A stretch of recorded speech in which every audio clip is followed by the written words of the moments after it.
we did have some activity in the volatility index just last Wednesday. And what were they doing? Basically, they were going out and buying the Julys. They were buying July 30 calls. They were selling the July 40 calls. What does that mean? I don't want to confuse everybody. They're also selling puts. When you package this whole thing together, you know what it went for? 50 cents. Isn't that kind of amazing, really?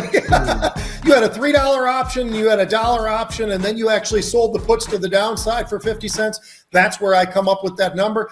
50 cents is what they paid for a $10 spread, essentially, with a little bit of risk to the downside.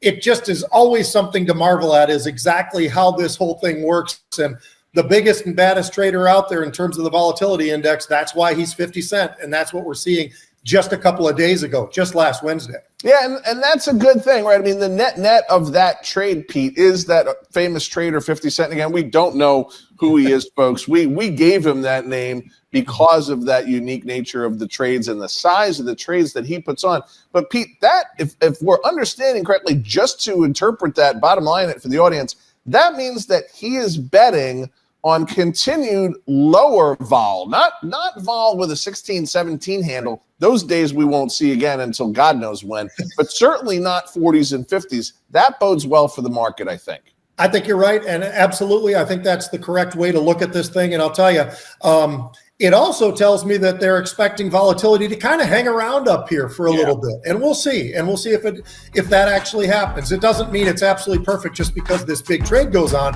but they did do it 43,000 times just to put an end to that whole thing.